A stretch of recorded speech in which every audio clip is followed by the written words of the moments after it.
We are living in a time of profound paradox. Humanity has achieved unprecedented technological and material progress, yet we are facing an escalating crisis of inner disconnection. The symptoms are anxiety, loneliness, burnout, and a pervasive sense of meaninglessness, especially amongst those that have successfully navigated conventional pathways of achievement. Gallup shares that 3 out of 4 working adults have experienced burnout. The WHO declared loneliness a global public health concern. And the U.S. Surgeon General went as far as to warn of the health risks of loneliness as comparable to smoking 15 cigarettes per day. And the scale is sobering. World Bank and the WHO call mental health disorders the next global health frontier. The WHO reports that over 1 billion people suffer with a mental health disorder globally, the majority being depression and anxiety, with an annual estimated cost of over $1 trillion in economic loss. 1 in 7 adolescents struggle, and major depression, which is the third leading cause of global disease, is predicted to be number 1 by the year 2030. The world we've built with a rational, masculine mind often leaves the intuitive feminine heart undernourished and unheard. External success can mask internal fragmentation, trauma, unresolved grief, and maladaptive survival patterns, distort perception, and can take us into states of fight or flight, where we become defensive, critical, scanning for threats, losing access to compassion and creativity. But if we can cultivate awareness, we can unlock openness, curiosity, and innovation. And this is where the science provides hope and direction. Research in interoception, the ability to tune into inner signals, hunger, heartbeat, pain, emotion, show us how transformative this reconnection can be.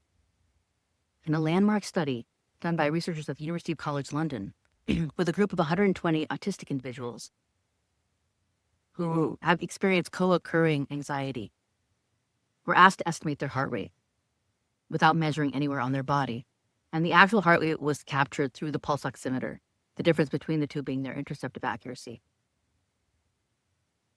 Most of them said they would have to guess at what the heart rate was. So they were asked to do some light exercise, jumping jacks, push-ups, so their heart was pounding and they could estimate it more easily and more accurately. Over the course of 6 sessions in this clinical trial, they were able to dramatically improve their interoceptive accuracy without doing the exercise. But miraculously, they found that the anxiety was correspondingly dropping. So much so that 1/3 of them fully recovered from their anxiety. And a year later, with no additional intervention, were still recovered from their anxiety, which is groundbreaking in the field of mental health and autistic research, and for which they've received millions of pounds of grant money. But the implications go beyond mental health. In another study they did with a group of investment traders on the London Stock Exchange, they found that those that had the highest interoceptive accuracy had the highest profits. In other words, they were making the best buy-sell decisions. And people would describe those particular individuals as having really good gut instincts. So what these researchers are claiming is they've discovered the science of intuitive decision-making, or gut instinct. And the way it works is as follows. The conscious mind can't possibly process the amount of information needed in the time that they have to make a decision. But the subconscious to the body is like a supercomputer, capturing millions of bits of data through the gut, the heart, the skin, even has an algorithm and an answer for those that are able to tune in. But those signals can get clouded by trauma, fear, outdated conditioning that act like filters and lenses that distort perception. By clearing those blocks, we can allow the body's intelligence, the subconscious, to operate more cleanly and to restore clarity and allow for better decision-making. Leaders across Google, Fitbit, Google School for Leaders, Cloud, Core, and other organizations were excited about this research because it points to a promising truth. Interoceptive accuracy or somatic awareness is not fixed. With the right methodology, it can be cultivated, measured, and strengthened to restore access to our most fundamental source of wisdom. But these struggles do not exist in isolation. They are entangled in larger systems that we inhabit: social, economic, political, health, ecological.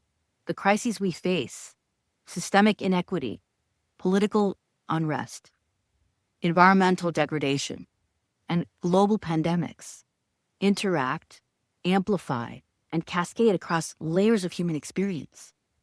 A systems thinking perspective reveals that healing of the individual is inseparable from nurturing the collective. Inner wholeness and systemic transformation are not parallel tracks. They are intertwined. In today's interconnected world, how an individual responds to stress, reactivity or compassion, withdrawal or openness, ripples outwards. If we can tune into our vulnerability and embrace our humanity, it creates an opportunity for more genuine connection with others. And from that place of openness, empathy, care, social connection can take root and generate systemic positive change. Every act of awareness, every moment of attunement is a chance for not just personal resilience, but can expand collective capacity for transformation. And this is where our work comes in. The Kairos Coaching Program is practical application of the science. And it's founded on a singular, powerful premise. True fulfillment arises not from adding more, but from integrating that which already is present. Our program guides individuals from a state of inner fragmentation, a life run by conflicting, unconscious patterns, to one of wholeness, led by a courageous, compassionate core self. And from this foundation, the work deepens. At the heart of the work, the program guides individuals to identify, soften, and rewrite these patterns that keep them fragmented and reactive. By clearing these distortions, we reawaken the body's intelligence, innate human intelligence. That's like a supercomputer hidden in plain sight, ready to guide us with integrity. Human intelligence is infinitely more expansive than artificial intelligence because it can see what machines cannot. Subtle, nonverbal cues that make up 90% of communications, the hidden triggers and motivations that shape human behavior. In life and work, the root of problems is not structure, strategy, and process, but it's in the complexities of human psychology. To rely only on the hard data is to miss the very heart of the matter. In a left brain world, blind reliance on AI is dangerous. But in a whole brain world, where we leverage human intelligence to discern the root of the problem, and then leverage prompt engineering to illuminate and amplify solutions, AI is child's play. AI is a powerful tool, but only when guided with wisdom. Human intelligence and artificial intelligence are not meant to be competitors, but partners. And only by cultivating the depth and wholeness of human intelligence can we steward AI towards its highest purpose. This is not a quick fix or simple behavioral program. It is a deliberate, evidence-based, deep alchemical process, grounded in neuroscience, ancient wisdom, trauma-aware practices, systems thinking, and interoception research. Designed to fundamentally rewire our relationship with ourselves, our past, and our potential. Our promise is to provide a safe, wise, powerfully effective container for your profound journey of becoming. It's an invitation to step beyond survival, beyond performance for its own sake, to an integrated life with clarity, courage, and contribution. By embracing ourselves and each other, we not only transform our inner worlds, we become catalysts for systemic transformation that ripples outward to our communities, organizations, and the planet itself. If you'd like to learn more, tune into our website, kairospaths.com. That's KairospAths.com. Thank you.